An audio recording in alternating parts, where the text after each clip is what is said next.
apple blossom really is popping at the moment. This one's particularly good, pink. Doesn't particularly fade, a little bit, but still keeps its pink.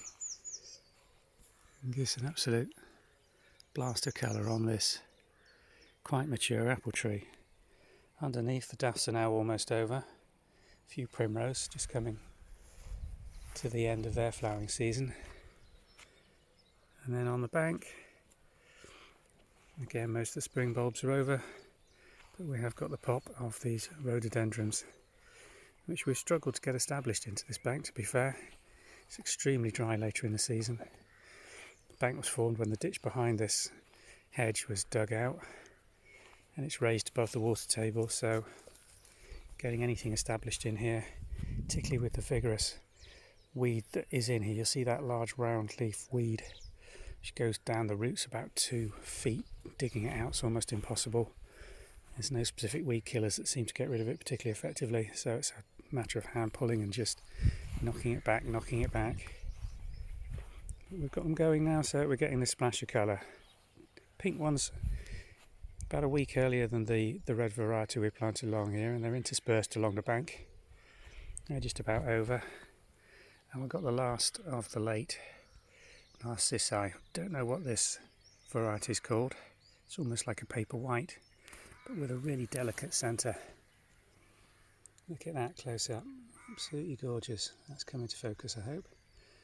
That corona with the red edge on it, right in the centre of an absolute pure white paired backwards flower. And these are flowering now in May, when most of the other narcissi and daffs have done their thing and have been deadheaded and are finished. So it gives a lovely accent.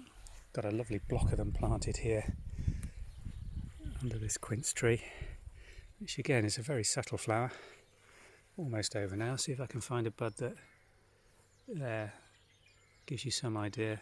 Beautiful pink flower fading to white. This is a fruiting quince, large leaved, forms a nice medium-sized tree, quite slow growing, very nice form. And that again is underplanted here with narcissi, primrose, wild bluebells that are just seeded in. Got some fritillaria in this area now. They've finished and are seeded now. Quite difficult to find when they're not flowering.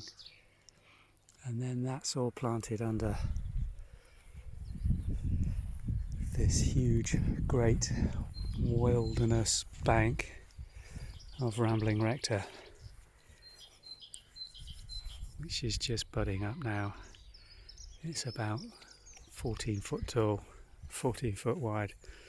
Needs a good tidy up and clearing out of the dead wood, which we never seem to try and getting around to, but that will just be a column of colour and scent in about another 2 to 3 weeks' time.